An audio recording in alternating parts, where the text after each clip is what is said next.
funniest news over the weekend is that Disney's Snow White, their long-awaited live-action remake of the 1937 classic cartoon, has been a complete failure and is on track to be the lowest Disney live-action remake in the studio's history. It goes without saying that casting a brown girl as Snow White, whose skin is supposed to be as white as snow, who also happens to look like a dwarf, was one of the dumbest mistakes that the studio could make. Snow White box office more sleepy than happy, a surprisingly clever title from the Clown News Network. This from the New Yorker. Disney's Snow White remake whistles but doesn't work. Loathed even before its release, the latest live-action version of an animated classic embodies many of the cynical moves of the remake racket. Many critics are sad that the race-swap feminist remake didn't work. Did the new Snow White change things for the better?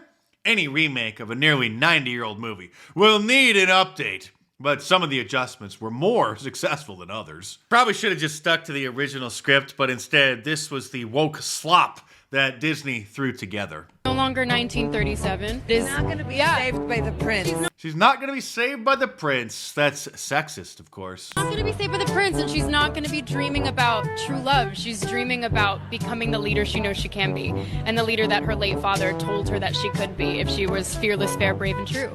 The original cartoon came out in 1937, and very evidently so. There's a big focus on her love story. With a guy who literally stalks her. Weird. So we didn't do that this time. I was scared of the original cartoon. I think I watched it once and then I never picked it up again. The Disney executives must be thrilled with her promotional skills. The cartoon was made 85 years ago, and therefore it's extremely dated when it comes to the ideas of women being in roles of power. Would you like to tell us more about how Disney ruined this great classic?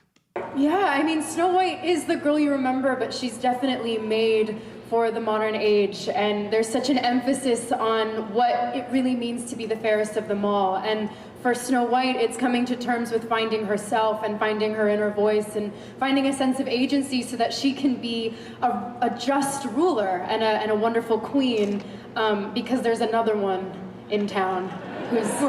Remember in the original cartoon, which was just a remake of an old Brothers Grimm fairy tale, the evil queen was jealous of how beautiful Snow White was. So in the remake, the evil queen is jealous that this thing is supposedly beautiful.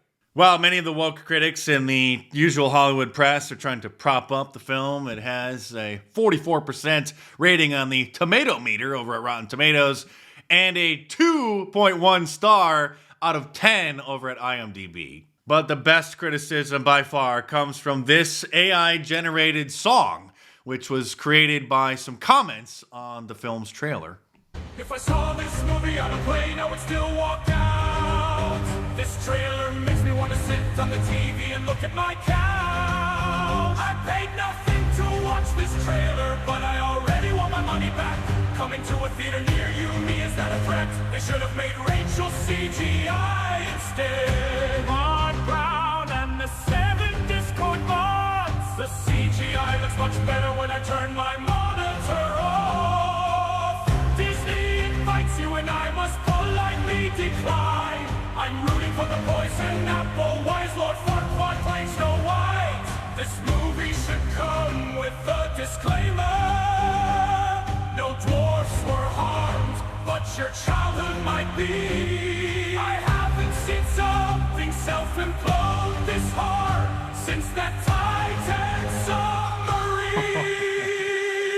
Mirror, mirror on the wall, as a German I claim cultural appropriation. Mirror, mirror on the wall, Snow White in the 7 CGI abomination. Making the dwarfs look like a PS1 hack reap was a bold choice. Rachel Sadler looks like a medieval squire boy. Marvel's lost $237 million. Snow White, hold my beer. Disney used to make people famous, now it ends acting career. Mirror, mirror on the wall, why the seats are empty in cinema hall. Mirror, mirror on the wall, what's the biggest Disney flop of all? Well, you get the point, and this was the glorious end scene, which thankfully somebody posted online in order to spoil it for those who would happen to be dumb enough to actually go and pay money to see this movie.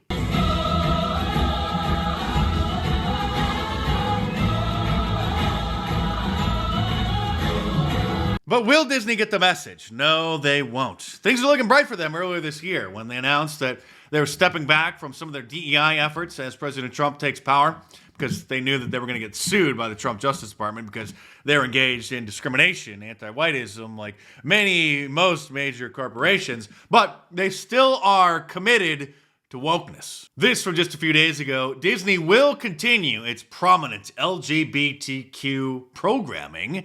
They're going to continue to partner with the Human Rights Campaign, an Orwellian LGBTQ extremist lobbying organization that puts out these reports complaining that there's not enough LGBTQism everywhere. Disney investors voted down a proposal to back out of the Human Rights Campaign Corporate Equality Index. The vote was not close, with only 1% of shareholders voting in favor of the proposal to back out. So 99% of the Disney shareholders voted to stay with the wokeness. Now, many of those are probably the big index fund holders like BlackRock and Vanguard, who I think have the voting rights when they own the shares in those index funds. Even though index funds are a fantastic investment, but don't take investment advice from me. But I think that's the major downside of them. Don't quote me on this. Leave a comment below if that's correct. Another leftist LGBTQ lobbying group, GLAAD, which used to stand for Gays and Lesbians Against Defamation, but that's not inclusive enough now, so they just call themselves GLAAD, and they're trying to get away from their history of what that actually means. They have a report that comes out every year that complains that there aren't enough LGBTQ characters in video games. They literally have teams of people who analyze and log the video game characters and then complain to the producers that there aren't enough non-binary people and trans characters and gay and lesbian and bisexual characters in the games. And Disney owns Marvel Entertainment, the Marvel Comics, all those characters, and so they have a new series on Disney Plus called Iron Heart, which is Iron Man, but the Iron Man is a black woman. I don't know the details, but she's probably a lesbian as well. And look at that. She's making her own Iron Woman suit. Because she's a strong black woman and she can do anything. And speaking of woketards, Rosie O'Donnell, to her credit, did leave the United States like she said she was going to, and is only one of 2 celebrities to do so. Her and Ellen DeGeneres, who I think went to England. Rosie went to Ireland, and she just appeared on an Ireland television show to complain about Donald Trump because she left halfway around the world but still can't get him out of her head where he lives rent-free, where she spewed this lunacy. I question why the first time in American history a president has won every swing state. Because Americans are tired of the liberal lunatics and the Democrat Party turning communist. And is also best friends, and his largest donor was a man who owns and runs the internet. So I would hope that that would be investigated. Elon Musk now owns the internet. It needs to be investigated, she says. Oh, please do, because I can't get enough hearing all of the reasons why the Democrats think that they lost the 2024 election. I'm Mark Dice. Thanks for watching. Subscribe to my channel for new here. And give me a shout out on your social media feeds, a link to the channel. Try to help it grow a little bit. Maybe we can get around the shadow banning that YouTube has placed here. So thanks again. Stay tuned, and I will see you soon.